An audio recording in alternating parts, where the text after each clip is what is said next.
supposed to be doing because I was behind. Yeah. Hello to all you patrons out there in podcast land, and welcome to episode... Who's beeping? Nobody. Oh, that was only in my headset? Oh, I heard Shit. it, but I don't know who it is. Do-over. Hello to all you patrons out there in podcast... Is it an echo? Is that what it is? I don't know. It was weird, though. It happened again. Gavin, you're hearing this beep as well? Yeah, it's like some sort of digital hiccup. That's probably the recording from the man. Just they're Yes. Please turn down the feedback loop. Yeah. You have to use the headphones, not the speakers. Yeah, these live on forever in the YouTube, so you can just download it after. It's okay. Third and final try. After that, I'm just going with it. Hello to all you Patriots out there in podcast land, and welcome to episode 163 of Canadian Patriot Podcast, the #1 live podcast in Canada. We're recording on December 17th, 2018. All right, I'm Marty, hunter and sport shooter in rural southern Ontario. My name is Ian. I'm a target shooter, homesteading prepper, and token westerner. I'm Gavin, and tonight I'm sad because Liberal Tim is not with us tonight due to being triggered by the dildo thief story.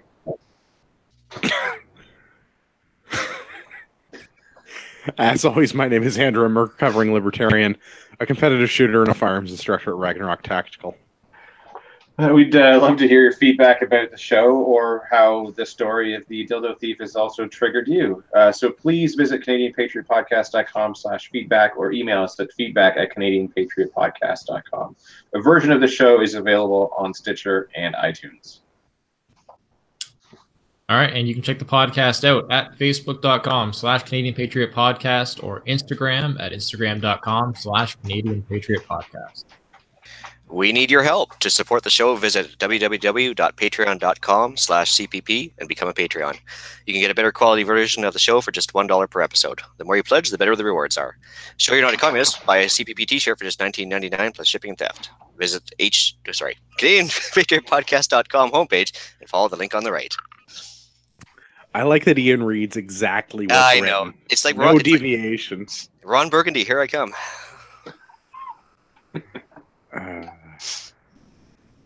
Let's do my favorite segment. What Are We Drinking is brought to us by Arrowhead Coffee. Arrowhead Coffee is owned and operated by Canadian Armed Forces veterans. They love our country, the true north, strong and free, their family and friends. Join Arrowhead Coffee on their hunt for the perfect brew to raise morale and bring that feeling of home to you no matter where you are. A portion of all profits helps Canadian Armed Forces members, veterans, and their families. Now we get to do What Are We Drinking?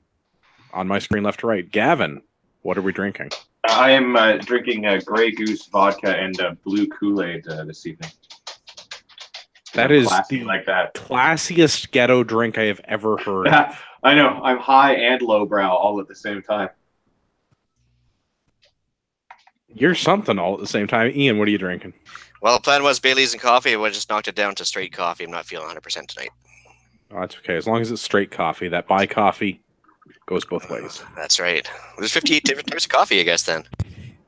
Oh, If you're not feeling well, little berries will help make you feel a lot better. Yeah, that or a hot toddy. Hey, now you're thinking. Marty, what are you drinking? I have Spicebox whiskey and Coke Zero tonight. You're riding the keto train? Yep. Good for you. I'm drinking beer. Shakespeare Brewing, the Classy Cow. It's a milk stout. It's delicious. And 5.5%. Let's do news, I guess. It's that time of the show. Gonna start with guns stuff.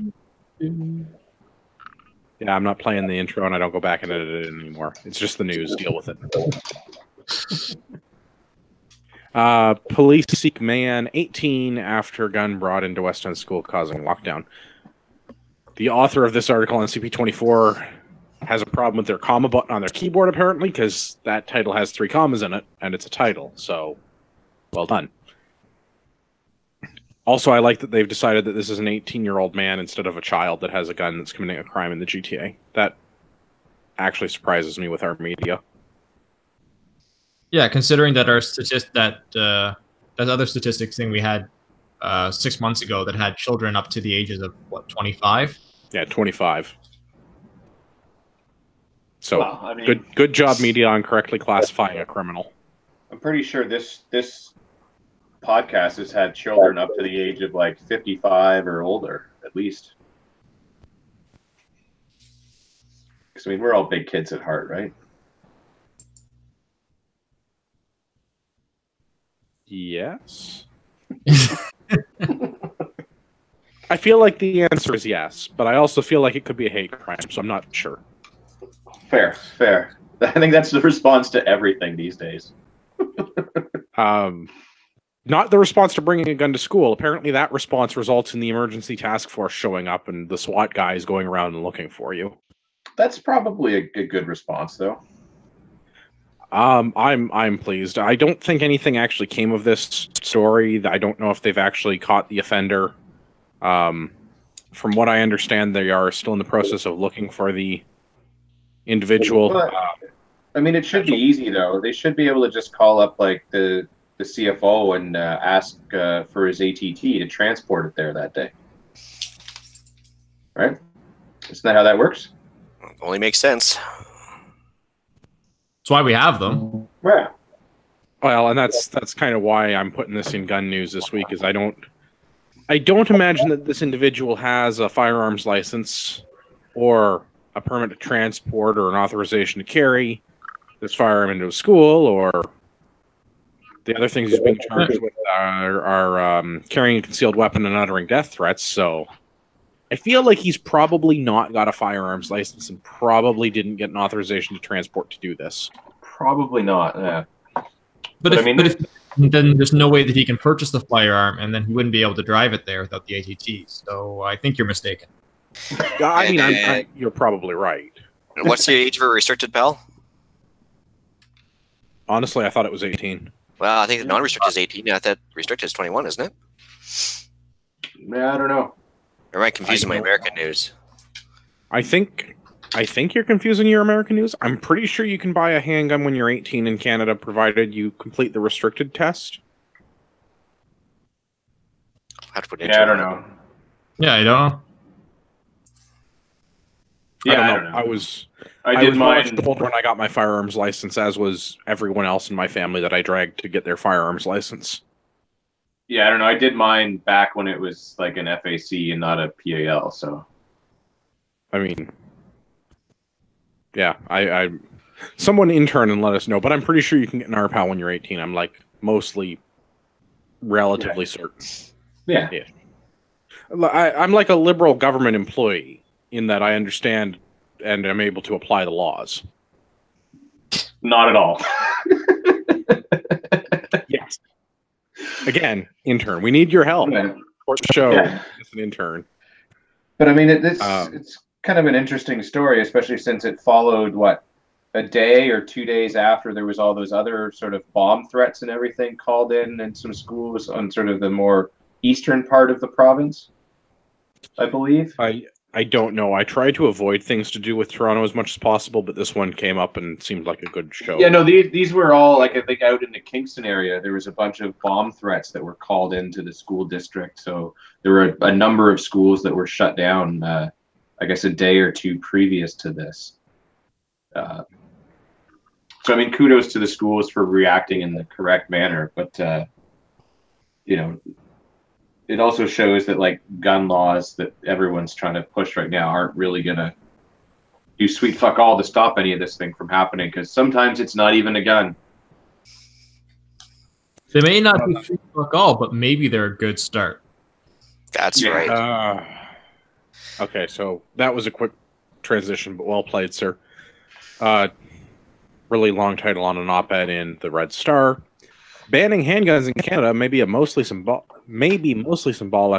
but at least it's a start. No, Paul Graham of Mississauga, it's not. This is like 5 paragraphs. I'm just going to read the whole thing for the listening audience out there in podcast land.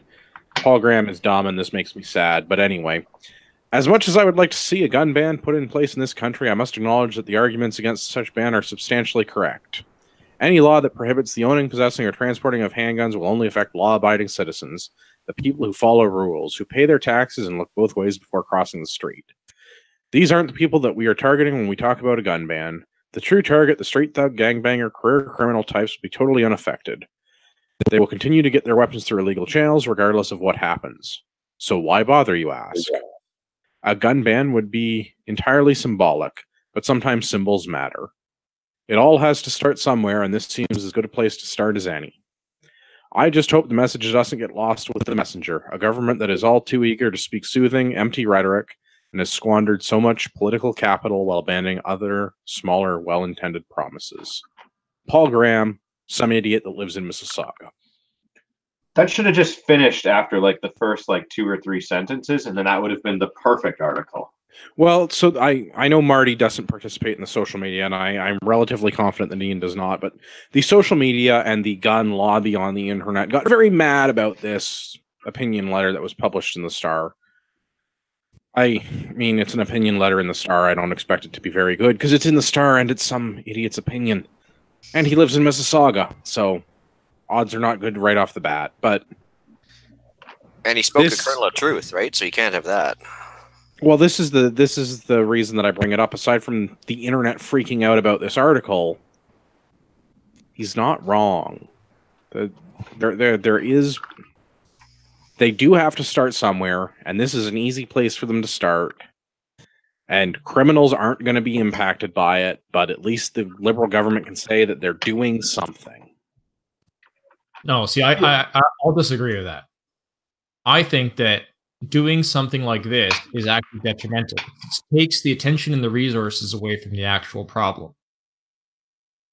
I agree with you, but that's not the way the media is going to spin. That's not the way the media is going to spin what Trudeau says, because this is the same thing as reducing taxes for the middle class. It never actually happened, but if they keep saying it, it makes a really good soundbite, and people will think that they've reduced taxes for the middle class. Just like if they ban handguns, that will reduce handguns in circulation in Canada. It'll make for a nice little soundbite. It doesn't solve the problem, but it'll sound good. No, that I'm pretty sure he's just erasing the middle class to get rid of that.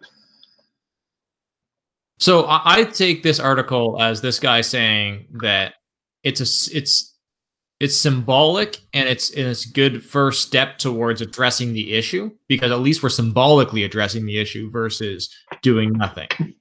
Whereas you're looking at this saying, you know, even though it'll do nothing, it'll be popular from the imagery of with the voter base, and so it'd be a positive thing for the Liberals.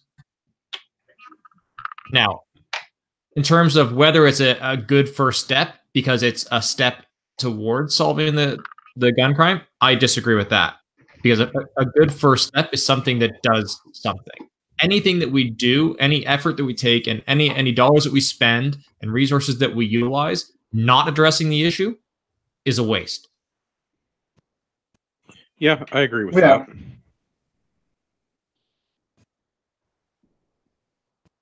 Yeah, he should have just stopped after his first few sentences and just left it as that, because that would be a perfect article explaining that this is stupid. Well, this is stupid, and I don't think we're going to see a handgun ban, but maybe I'm wrong. The press conference a couple weeks ago, or was it a press conference or a media interview? Trudeau was at something where he hinted that a handgun ban is likely not going to occur between now and the next election. So I don't think we're going to lose our handguns right now, but I'm sure it is in the cards. Yeah, if they get elected again, if they get reelected, I'd say that'd be it. Yeah, that'll be part of their big. I know we say that anytime the Liberals are up for election, but I mean, they've proven willing to do whatever they can get away with, and I think if they were to win another majority, they would see this as something that they can get away with. Yeah, yeah. I think it'll be a big election issue, and that'll let them run on. Yeah. Plus, it'll be an opportunity to signal that look at all of this thing that we're trying to do. We're making communities safer. There'll be a bunch of great sound bites about it, and it's an opportunity for them to punish the conservatives, because we all know only conservatives own firearms. Yeah. Disappointing. On to other things on the same topic. From the firearmsrights.ca, this is CCFR's official website. Rathjen admits she wants all the handguns. And this is in the same vein as previous. Heidi Rathjen, for everybody out in podcast land, is one of the spokespeople, organizers for Polysouvient, the Ecole Polytechnique Remembers group. She also runs the Coalition for Gun Control in Canada. So the Coalition for Gun Control is the anti-gun lobby in Canada, and she's the head of that. This all comes from the Montreal Ecole Polytechnique shooting, and what was that? 92? I thought it was 89. 89? Stand by. Somebody intern. 89. Anyway, when it took place. So 89, December 6th, 89. Okay, 89. Good stuff. Canadian, or the Coalition for Gun Control, has basically been in operation since, with Rathjen at the helm, to try and find ways to take away our legally owned firearms. So they had significant input into the laws that went into effect in '95, where they changed restricted and prohibiteds and licensing and all the other good stuff. She was at an event, this was last week with Trudeau, where she, this is a great quote, she was talking to Trudeau at this event in response to a statement by Prime Minister in Montreal last week. So we talked about this. The Shiny Pony said that we want to limit the easy access that remains for criminals with handguns and assault weapons. And this was what we were talking about before, with the complete ban not being likely before the next election.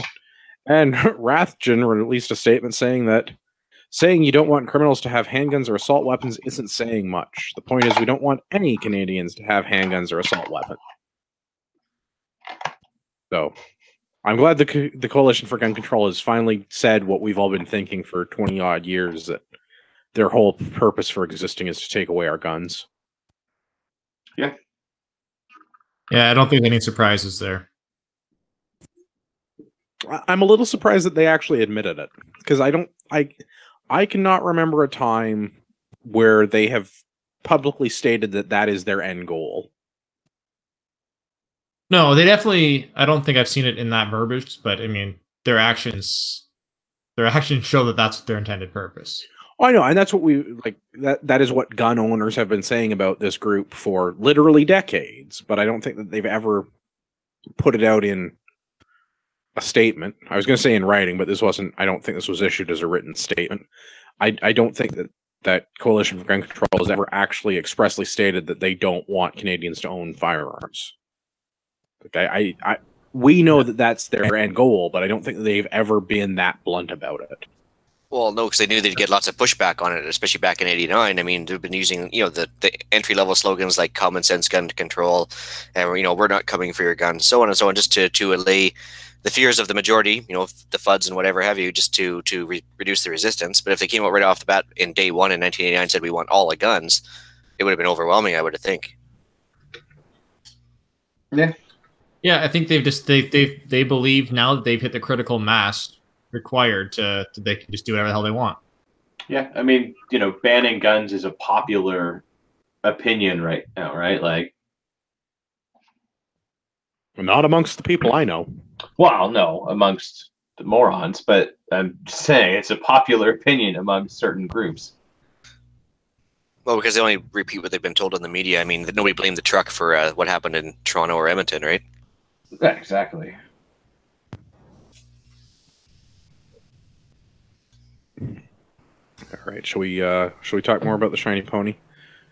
Reluctantly, enough guns. Yes. Time for election things, which we've sort of been hinting at already about what we think is going on, or at least what I think is going on with elections. More election stuff from HuffPost. Justin Trudeau to block future PMs from reversing Senate reforms. He said his government is hoping to make legal changes to preserve the new Senate. I unfortunately have bad news for Trudeau. He modified how the Senate works the next government can also modify how the Senate works. That's one of the many functions of government. Yeah. That just shows that, they don't actually know what they're doing. Yeah, as far as I'm aware, there's nothing in parliamentary procedure through any act that the lower house can enact that will prevent a future lower house from enacting an act or amending an act that would change the composition or procedures of the Senate, the upper house. I don't see how that. I don't see how they're going to block future governments from doing that. I think this is wishful thinking on behalf of either the PMO or HuffPost. It could very well be that maybe Mr. Trudeau doesn't understand how government works. A strong possibility. Other people who don't know how government works, Conservative leader Andrew Scheer has said that if he becomes prime minister, he would revert the practice. So he's already, like, the Conservatives think they've already got a way to undo this change. No, so he said that he would revert the change that they made to the Senate, not that he would undo. He's not come out and said that he would undo whatever Trudeau is magically going to do that prevent him from undoing it. My misunderstanding then. I wonder if we could come up with a government that would just abolish the Senate. That would be a bill I would support. I mean, or what if we just decree it and make it so, The making it so part will make a lot of people uncomfortable, and people aren't uncomfortable enough to be uncomfortable yet. I'm all for abolishing the Senate because I don't see the value in the Senate in the way that we have parliamentary politics in this country. Yeah, especially when I think they just appointed a couple of new senators that are independent, despite being like lifelong members of the Liberal Party. I think that was probably Sorry, Andrew, go ahead. No. Well, I think that was probably Harper's biggest mistake, is not filling the empty seats before he left. But I guess he was trying to be the nice guy or the bigger man, hoping they'd abolish it. But I mean, yeah, I guess there is one good use of it right now, is the fact that they've actually been dragging their heels on C-71 for the last, 4 or 5 months now. They have been, and I mean, that's dragging their heels is one thing, but the point of the Senate is supposed to be to provide a sober second thought for any act prior to going to the Governor General to receive royal assent.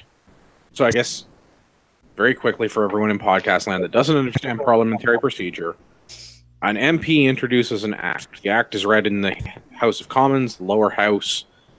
There are various committees that are formed and then struck, and things happen. And eventually, if the act is good enough and passes through the lower house, it goes to the upper house of Parliament, which is the Senate. The Senate is supposed to then review it, make their recommendations and changes to ensure that it's in keeping with the Constitution of the country and the other laws that are in place, so that we're not causing interference with other things, and making sure it all is very Canadian. And then they strike their committees and so forth, and it goes eventually to the Governor General, the Queen's representative in Canada, to receive royal assent, making it law. So the problem is, if they do away with the Senate, then all it takes is, a 4-year elected dictatorship like we have right now. They read it 3 times in Parliament, they pass it, and that's it. There's no more delays, at least. So I mean, like I said, minimal use. And that's my problem with it, is the Senate doesn't provide a sober second thought. It doesn't make significant changes to acts that have been read 3 times in the lower house. It is a bureaucratic boondoggle where they drag their feet and they delay things, but eventually it ends up getting going to the Governor General and generally getting royal assent. Oh, it's always been a rubber stamp. That's kind of my problem with it, is like the theory of parliamentary democracy sounds pretty okay, but the implementation that we have is less good because the Senate doesn't really do anything. The Senate's 105 people. Technically, 54 of them are independent, but not really. The current breakdown of the Senate is 105 people, and even the way the Senate is formed in this country is kind of ridiculous. It's 24 seats for Ontario, 24 seats for Quebec, 24 seats for the East, 24 seats for the West, and then 9 seats for each territory, something to that effect. So Ontario and Quebec have like a disproportionate control of the Senate because the seats are all assigned regionally.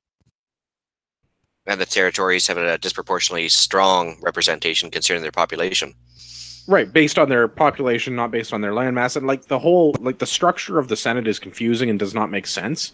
It doesn't represent Canadians in a gender balanced sort of a way, or any other way. I mean, I'm poking fun at the gender balanced cabinet, of course, but the number of seats per province doesn't make sense based on the size of the province, the GDP of the province, the population of the province. Like, there's nothing to, like, they just, okay, it's going to be this many, and Ontario gets this many, and Quebec gets this money, and everybody else just divides it up.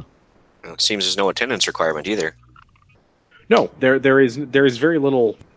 There's very little requirement in what Senate members do, and there's very little stipulation in what they, like, what's required of them to be in Senate. The only real thing that I'm aware of in order to serve in the Senate, aside from being appointed by the Governor General, usually at the recommendation of the current serving Prime Minister when a seat becomes available, is that the individual must be less than 75 years in age. As far as I'm aware, there are no other requirements to become a senator, although most of them come from the lower house and are effectively promoted to the Senate. But they all draw a salary, so... Well, they do all draw a salary, and I believe they all draw six-figure salaries. Yeah. I don't believe they're... And the index pensions, don't forget. Yeah. Yeah, I don't believe there's any senator that draws lower than a six-figure salary. So how do we become senators? We have to get appointed by a sitting prime minister, or through the recommendation of a prime minister to the governor general, which really, to Ian's point, is what Trudeau should, or what Harper rather should have done on his way out. There were like 5 seats up for assignment. Yep. Something like that. I don't recall if it was exactly 5, but it's something to that effect. And he was highly confident that they were going to abolish it, so he says, don't worry about it, it's all good. But I guess he didn't figure they'd have the same mind, or they thought they have the same mindset as him, but obviously they didn't. So the breakdown of the members by political affiliation, 54 of them are the independent senators group. This is a caucus, I suppose, is the best way to describe it. That's been formed of senators who were nominated into Senate prior to 2016. Yeah, they hold the majority. It's 54%. They're supposed to be like a working group in Parliament, and they're not supposed to have a political affiliation. But they're all the old senators that have been there since before the current appointed by a political affiliation thing was supposed to be done away with. There's 31 that are members of the Conservatives. There's 10 Liberal independents. They're not actually independents. They're all lifelong members of the Liberal Party, and they have formed the Senate Liberal Caucus after being removed from the Liberal Caucus because Trudeau kicked them all out of the lower house caucus. 10 that have no affiliation, and of those 10, the majority are actually really non-partisan appointments. And then currently no vacancies, and there have been no vacancies since Trudeau appointed the last 5. Senate is kind of useless, in my opinion. Can we please abolish it? Or let us get seats at the Senate, and we could be senators. Well, you could be the next senator to take Trudeau into the ring. That'd be fantastic. I'm in. I wouldn't even need a Senate position to do that. Yeah, I will gladly do that anytime. Nothing makes me happier than watching him take one to the jaw there on that one video where he just drops like a hammer. Oh yeah. I would have really loved to have seen the Tim Moen Trudeau boxing match that was talked about. But I'd watch that. So I'm not super thrilled about the Senate thing. I'm not super thrilled about the changes. I don't like the way our government is structured, which we have talked about at length. I don't think there's anything to be done about it, but it irritates me to no end. The bought and paid for liberal media is finding ways to say that the PM is going to do something that future PMs can't do. It's like this is all done through an act of parliament. It can just be changed through another act of parliament. yeah, but like that he was confusing how our government works with how his dad's government works. And we don't have a dictatorship here, so you can't just do that kind of stuff. Yeah, but like he stamped it and no take backsies and like chucked away the key, right? So like it's a done deal.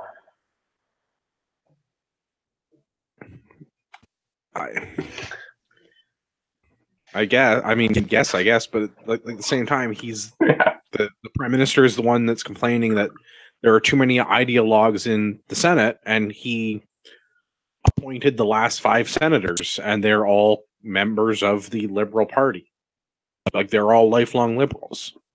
So if you want to preach non-partisanship, maybe stop appointing politicians to unelected positions. Yeah, but he didn't appoint them because they're liberals. He appointed them based on the advice of a totally independent party. Yes, a totally independent arm's length advisory committee. And we all know that every government advisory committee is completely impartial. Yeah. Just like the firearms advisory committee. Totally impartial.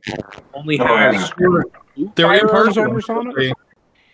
They're impartial until they did all the research and determined that, you know, our laws we currently have are too restricted and need to be relaxed. Getting rid of the classification system, and then they all got shit canned and replaced with liberals.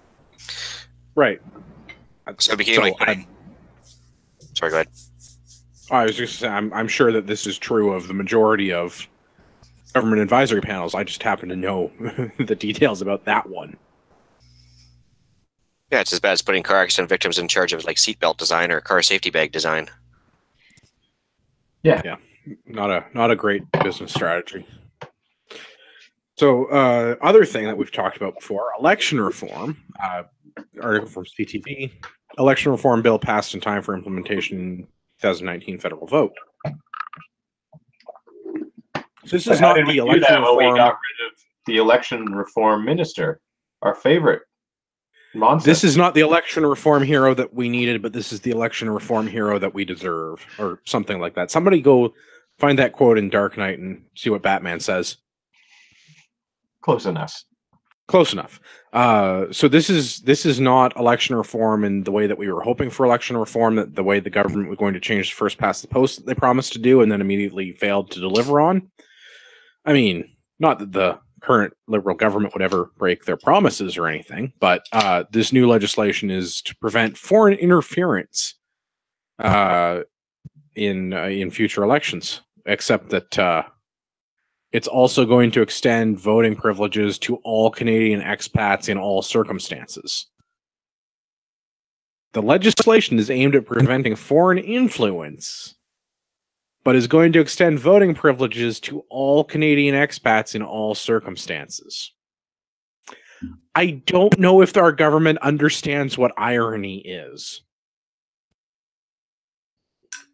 So, what if you're an expat that chucked a grenade at a bunch of U.S. soldiers and killed them?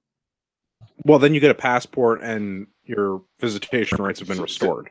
So you're going to get to vote, and you're going to get to vote. You're going to get to vote regardless of where you live in the future. Oh well, but don't worry. The head of the elections, the head of Elections Canada, I think she's the head of Elections Canada, says that only about 30,000 of the approximately 2 million current Canadian expatriates actually take advantage of the right to vote. Yeah, but that's probably because a bunch of them, because of whatever circumstances, are not allowed to. But now, I have a fun and, dare I say, radical idea. Expatriated individuals don't get to vote in my country. How about that? If you don't live here and you don't pay taxes here, you don't get to have a say about what goes on here. Yeah. Amp it up a notch. If you can't conform to the laws of society, you lose the privileges of society, meaning if you're in jail, no vote. Oh, allow me to channel my inner Tyler. Yeah. Land-owning men with weapons and armor should be the only people allowed to vote. Starship Troopers, right?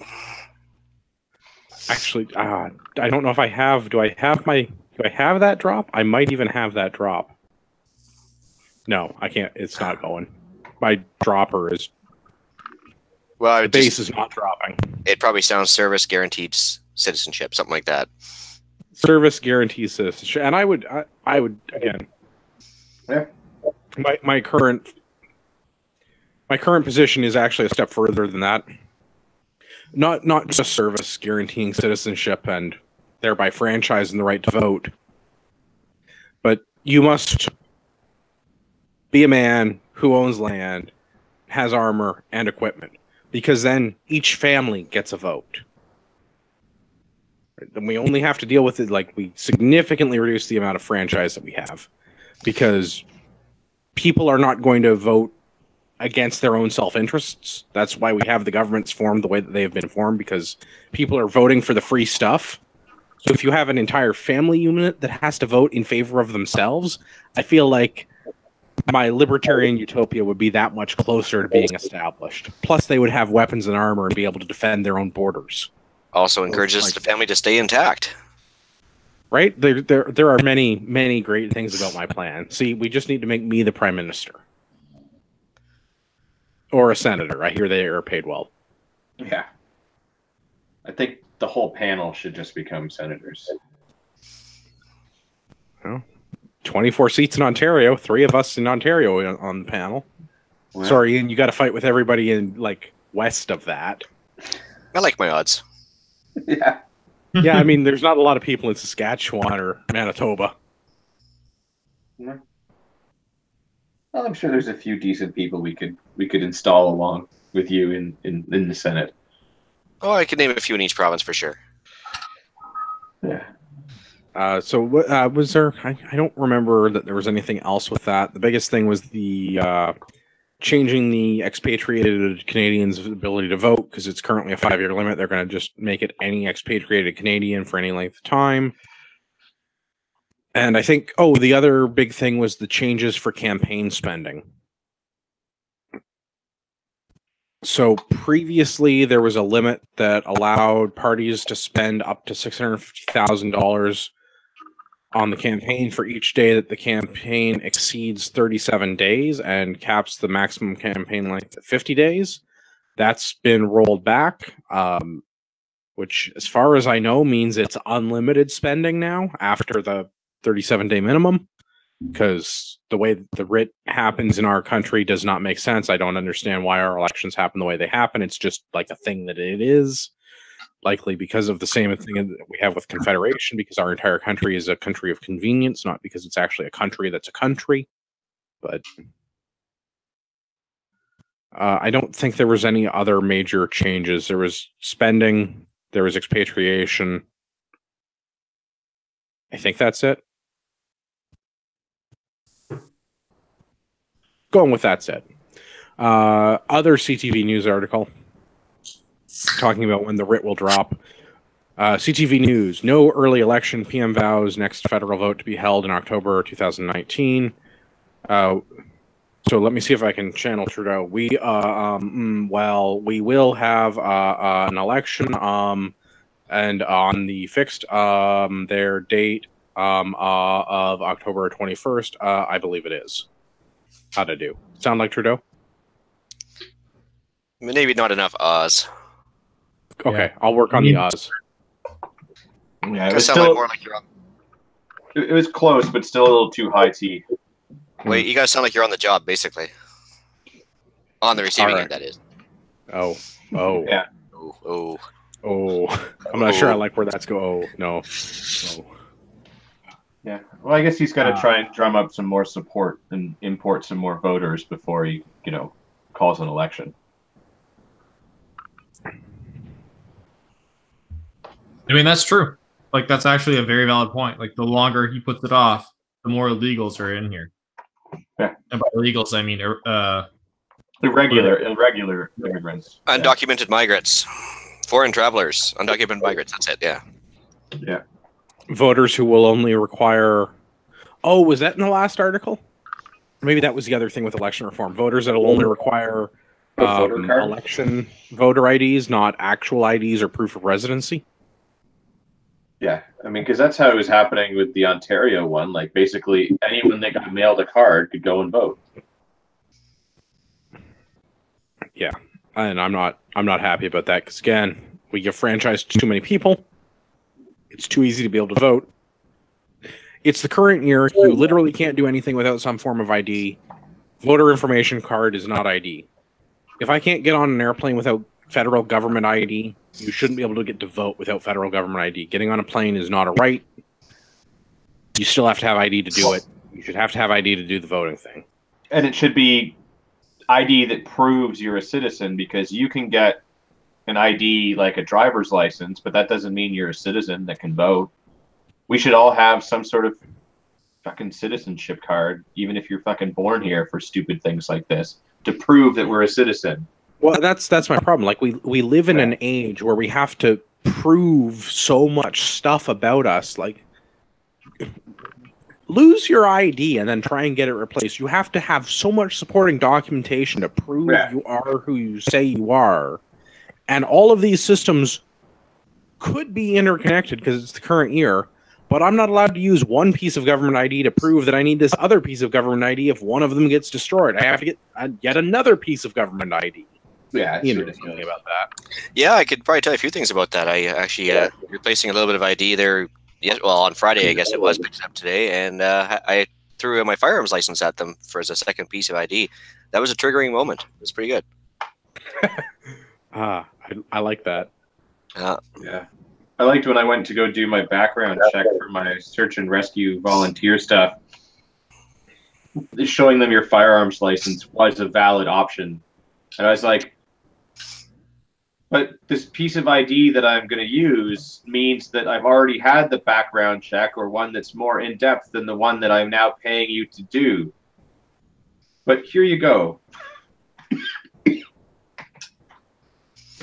This is ridiculous.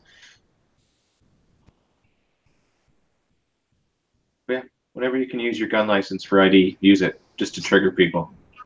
Yeah, I like to use my gun license at the LCBO and at airports. Only one of them has to use it. Only one of them has to accept it, and it's not the liquor store. Amazing. I also usually make a show at the LCBO that, oh, well, I only have my credit card and my firearms license. If you want my driver's license, I have to go to my truck. That's where my driver's license is. So then I hold up the line and like make it like it's an ordeal. And I don't feel bad about it because stupid games, stupid prizes. But I've never had an issue in an airport getting on a plane and showing them my boarding pass and my firearms license. I got ID'd at the liquor store today. It's because you're looking particularly youthful today. Yeah. Thanks for noticing. I try. It's the black hat. Black is a natural something. I don't know where. I give up. Black is the new black. I don't know. Yeah.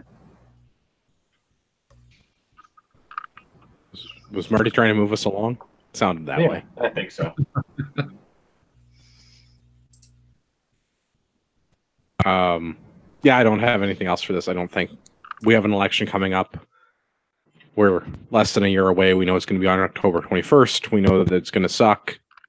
It's going to be the minimum 36-day campaign.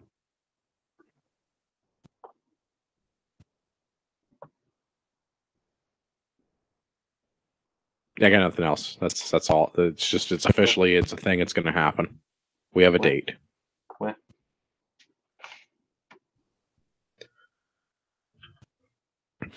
Gavin, do you want to do the Tim ad absentia article? Yeah, I guess this is the reason why Tim is not on the show this evening. This triggered him greatly, but I guess out in Newfoundland, apparently it's been cited that it is illegal to share CCTV, closed circuit TV footage of people shoplifting and things like that. Because I guess it violates people's privacy, says the privacy commissioner. But business owners are saying that it is the best way to catch criminals. You know, you catch them stealing your shit, you post the video clip or a still from it to social media, and that person gets identified. I mean, shit. One of my gun clubs did that. A gun store recently that we've talked about that got robbed did that. I've even seen the police do the exact same thing.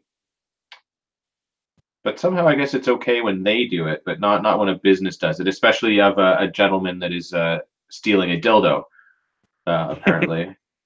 Well, at least in Newfoundland. Yeah, maybe he was from Dildo, Newfoundland, and just, wanted a mascot of some kind. Well, along the lines of fat shaming, I just think of the gun taking this too far again. I mean, how does the person's personal privacy trump the theft of property of the store owner? Yeah, like they're... So the privacy commissioner's argument is that they are only alleged with having committed the theft on videotape. That they have not actually been proved to have been committing a crime, so that this is a violation of some stupid act, the Personal Information Protection and Electronics Documents Act, because the individual being filmed didn't provide their consent for the disclosure of the filming. I'm curious, though, how that applies when, someone has not been found guilty of any crime yet, but their photo and video is plastered all over the news. Should that not fall under the same thing then? Apparently it's different when the police do it, although I do not understand how. Yeah, but I mean, so like the media, you look at, the Gomeshi case that was a little bit old. He was never found guilty. And I mean, that guy's face was plastered all over everything. He didn't consent to that. Or many other people that, were not found guilty of the crimes they committed. Whether they did them or not is irrelevant, but they were never found guilty. And now the news, they're allowed to put their photo everywhere. But when a business owner clearly has evidence of somebody doing something illegal, they can't because it's a violation of privacy. Like, the whole thing just seems ridiculous. Like, if you don't want your video of you stealing a dildo getting posted on the internet, don't steal a dildo. It's that simple. Just, we've said it before, and more people's life motto should be "Don't be a dick." And stealing things is a thing that makes you a dick. Stealing a fake dick also makes you a dick. Makes you a double dick. Although it has been established that a sexual emergency is indeed a reason for a crime. That's a good excuse, it turns out. I think that only counts. Do you recall? Do you not remember that, Marty? Yeah, there was a little episode around this. I don't recall that one. That was a young gentleman at a swimming pool decided to take advantage of a younger gentleman at the change room, and because it was a sexual emergency, he got away with it. That is right. I do remember that. He was also imported by our current government in order to garner additional votes. Yeah, I mean, because it was a migrant thing. I mean, because he was a refugee, or something like that. So if that's okay because it's a sexual emergency, what if it's some sort of financial emergency and we need to do something drastic to stop government spending, and therefore it's okay for us to commit certain crimes? Asking for a friend.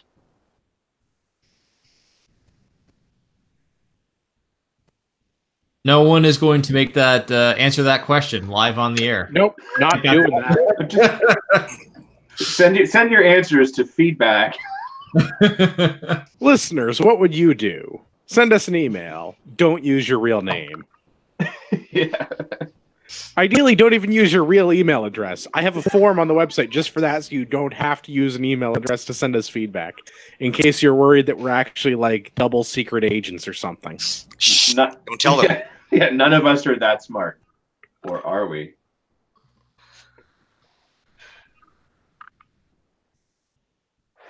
All right, let's do another. I've got another random news article, dildos notwithstanding, from Maclean's. Why Doug Ford and Jason Kenney are treating the media as enemies. Apparently, Maclean's is no longer real news. I'm just going to go ahead and say this is fake news right now. Not particularly a huge fan of Doug Ford. Not particularly a huge fan of Jason Kenney. But the Lugenpresse is the Lugenpresse. They're not wrong. I also enjoy that this is basically like trigger the NPCs to be Orange Man bad. Because they're not. I'm not sure, but I think Marty just turned into a robot. Yeah. Did Marty turn into a robot? Media just censored us. Speaking binary. A robot? Yeah, we're pretty sure you're a robot.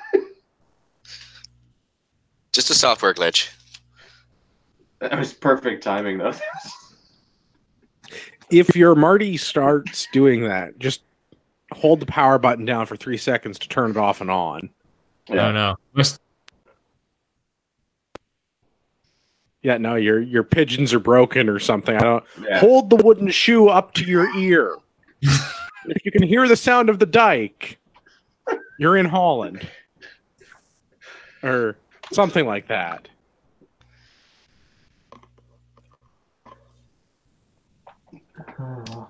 Okay, so I'm just gonna say, oh, good. Marty's actually just disconnected. Bye, Marty. Thanks for coming. Anyway, that's been completely derailed. I think it was pretty much over, anyways. So yeah, McLean's is now fake news. Orange Man bad.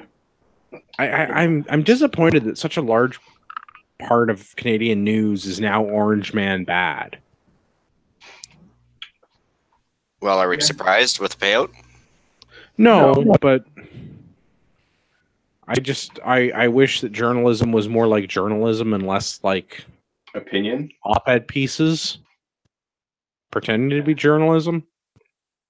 So am I a robot still, or am I back? You might be back. All right. What were you trying to tell us? Oh, I don't remember anymore now. I'm assuming I lost too many pigeons to the windmill. They keep flying into the blades. It happens. Well, that'll happen. Anyway, Orange Man bad. Doug Ford doesn't like media. Jason Kenney doesn't like media. Media dumb. Bought and paid for. Lucan Press. I think that catches us up to where we were. I don't understand the media's complaint that they feel that they're entitled to access to politicians because that's the way that it's been. Which, unfortunately, is a lot of this article from Maclean's is, well, this is the way that we've always done it. So stop trying to change it, because the media can't seem to keep up with current times. I don't know what the problem is, because like we don't use Gutenberg presses anymore. We don't use mimeographs. Like, no one reads newspapers.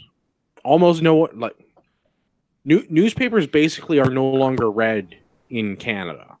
The news is barely watched in Canada. Radio broadcasts are barely listened to in Canada. That's not how people consume media any longer. So the media outlets not being able to keep up with the times, I fail to see how this is the problem of the politicians that are in charge. Because politicians used to rent buses to drag journalists around with them. Well, they don't need to do that anymore. Like, if Doug Ford wants to talk to people, Doug Ford can go on Twitter or Facebook or put out a release, and everybody will pick it up and run with it. Or if he wants to say things directly, there are outlets that will allow him to say that directly through social media. So if the journalistic media can't keep up with the way that people consume the news now, I don't see how this is the problem of what they're calling populist politicians. I like this quote from the article when they're complaining that he didn't hire a media bus to follow him, which left many journalists behind or scrambling to find the addresses of his campaign stops. Because campaign stops are always very secretive. They don't want, when someone's out in the campaign trail, they don't want anyone to know that they're going to be anywhere, because then people might show up. They keep those things very, very, very tight to the chest. Yeah, and it's not like he probably doesn't have someone that has the title of campaign manager that probably has all of that information, like close to the vest. They want public because they want everybody there, like, especially the media. Right. Like, And this is just an example of the quality of our media, that they aren't able to track a person who's trying to be as public as they can be. Yeah.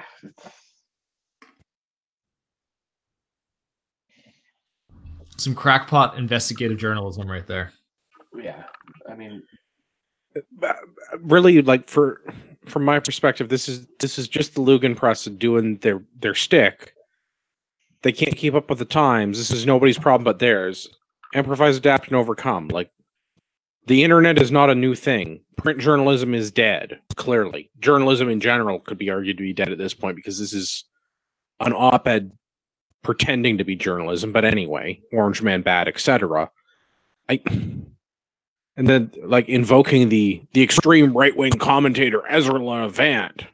Yeah, that's because he's a success. He has embraced the online journalism bit. I don't particularly like Ezra Levant. I don't think he's particularly right-wing, but being upset that he's figured out how to make money running an independent journalism organization, albeit not very well, like, too bad. Figure it out. It's the internet. It's not hard. well, they're just waiting for some of that 600 mil. Yeah, if you want to talk about what'll kill journalism, it's that.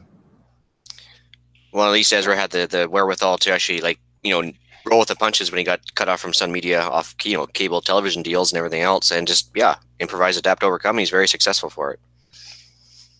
Yeah, Moderately successful. Yeah, I mean the news.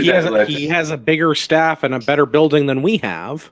Yeah, he can afford interns.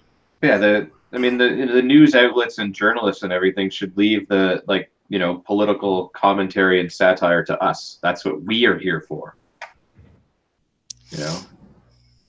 Taking our jobs and shit, writing ridiculous opinion pieces. Oh wow! Breaking news. Does anybody else have any further comments with this? No. Excellent. I just got an email from Maxime Bernier. Apparently, there were 31,000 founding members of the People's Party of Canada. So that's individuals who bought membership prior to November 1st of the 2018. Yeah. That is a significantly larger number than I was expecting.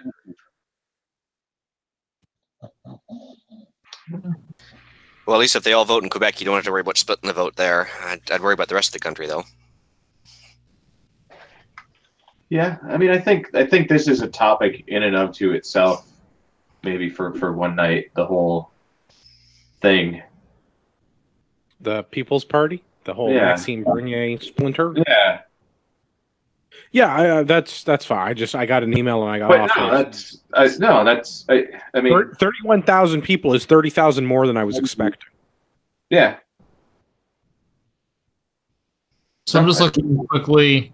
2015, the Libertarian Party of Canada received 37,000 votes. Right. That's what I like. This is why I'm aghast at the fact that they have 31,000 founding members. 31,418 to be precise. I see you also got a personalized email from Max Bernier. Yes. But like we said before, I think the bulk of what he's going to get is coming out of the Libertarian Party. And I'm fine with that because Mark, have you ever been to a Libertarian Party event? I have, and they are not libertarian. Would you ever vote for them? No.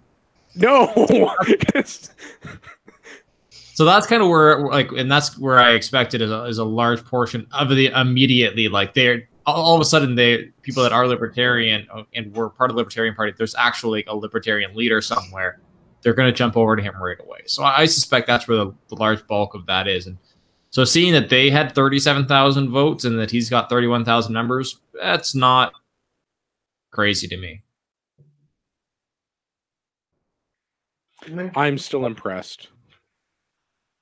Yeah. It's definitely a good first number, but yeah.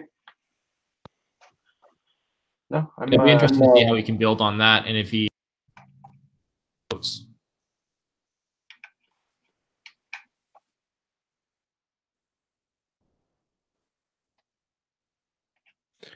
All right, on to the next thing. That's the end of the news. That's the end of the surprise emails, at least until I get another one. Rapid fire feedback. We have 3 this week. Double tap from Todd, but we'll get to that. First one's from Peter. I'd be interested in hearing the panel's thoughts on this unsettling video. Keep up the great work. There's a link to a YouTube video from Michelle Rempel.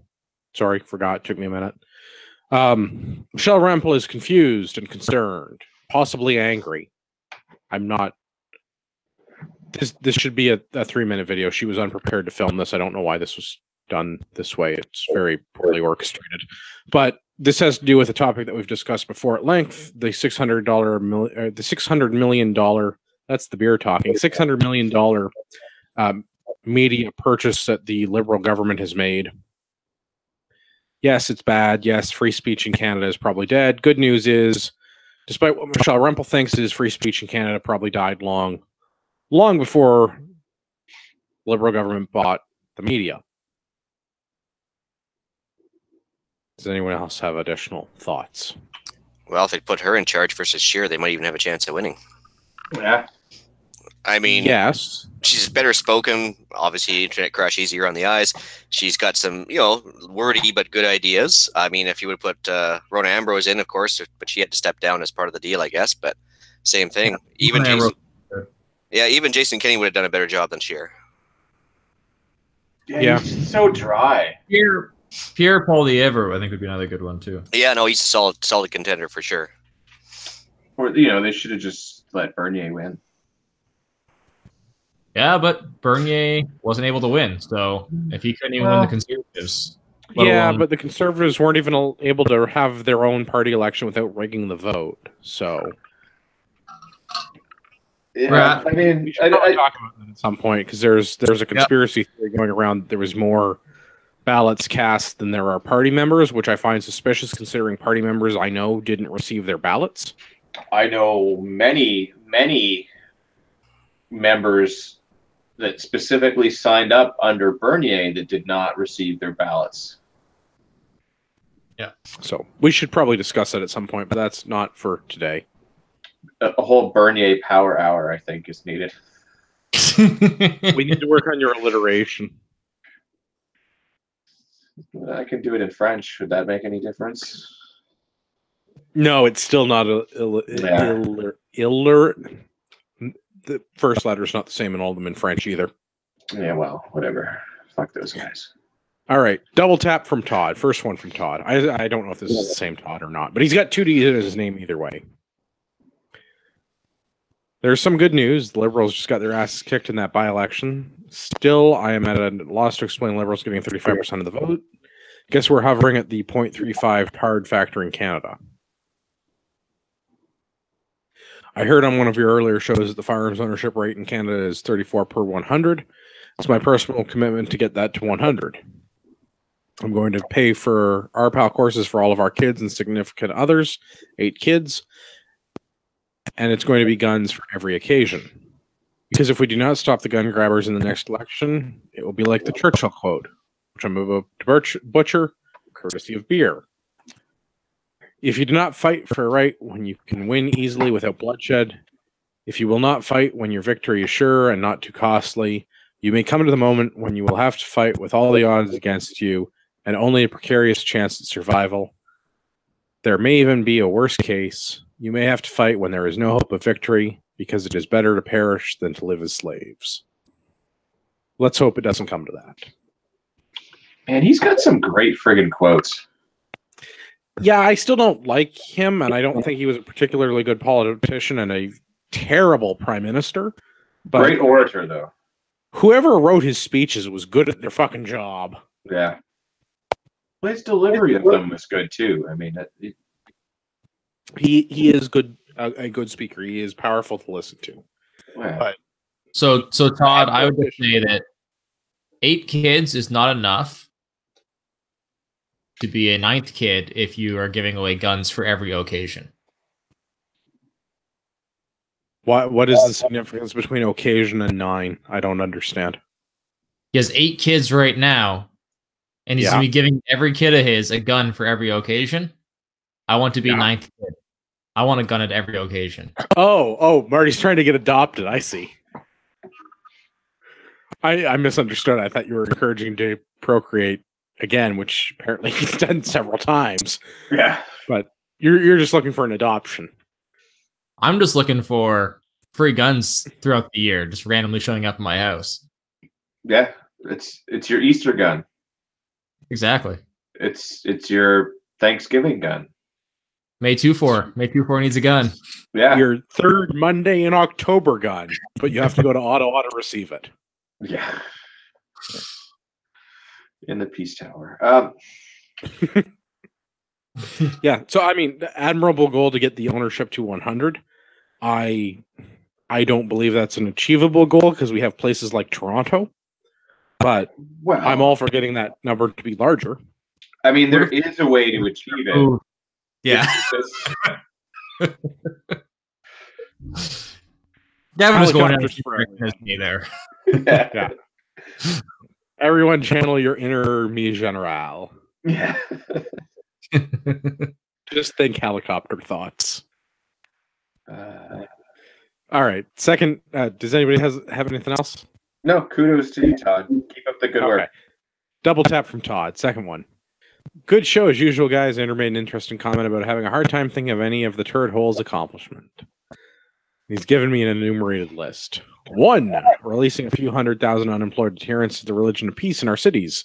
And of course, there is no correlation to the increased violence there. 2, the quick destruction of our oil industry. 3, turn our country into America's cultural dump. Half the border hoppers have a criminal record. Editorializing. Not what I thought he was talking about when I first read America's cultural dump, but we can come back to that. 4, creating the world's largest ISIS and Sikh separatist base. 5, scaring away billions in investment. 6, imposing a pointless carbon tax. 7, making Canadian men look like a bunch of virtual signaling cuck pussies. I'm sure there's more. I sure hope we flush this turd in October. Todd. So I would like to say, though, that like, for point 7, to be gender inclusive, because it's not just the men that have turned into virtuous signaling cuck pussies, but people of all gender expressions that are. All 6 million of them. Yeah.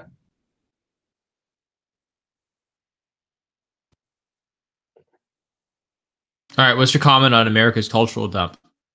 Oh, I thought we were talking about the media again, and then I realized that he was actually talking about dumping people here, less culture. Because I am opposed to how much American media we consume in this country. I don't like that CNN is on all the TVs and all the places that I visit because I don't care. Orange Man bad, I get it. Now, accomplishment number 2, the quick destruction of our oil industry. I mean, is he just claiming, Notley's work here? Ooh. I feel like this was a team effort. Yeah, shared credit for that one for sure. They copied off each other. Is that it? Well, I think Notley just finally realized at the tail end of the game here that maybe that wasn't the world's best idea for either re-election or the economy. Yeah, well. She's gone. There is no I in team, but there is an I in bankruptcy. Oil? It's an I in oil. Yeah, but the oil's in the ground. That doesn't help Alberta. It's truth.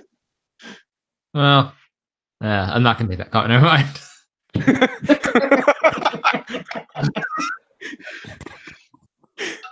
Well done. If you have feedback, you should email us feedback@CanadianPatriotPodcast.com or visit the website.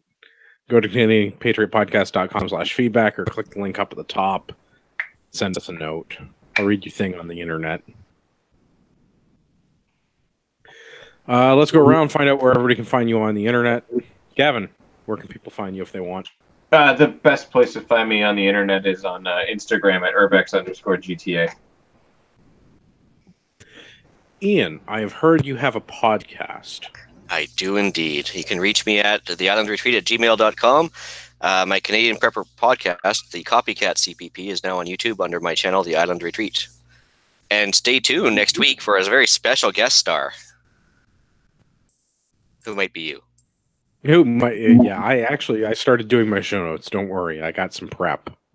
So yeah, we're talking about we're supposed to do an episode tonight. I put it off till tomorrow about differences between American and Canadians, and now we're gonna be talking about first aid with Andrew. Yay! Nice. First aid with Andrew. Marty, where can everybody find the show? You can visit us at CanadianPatriotPodcast.com or as mentioned before, Facebook and Instagrams.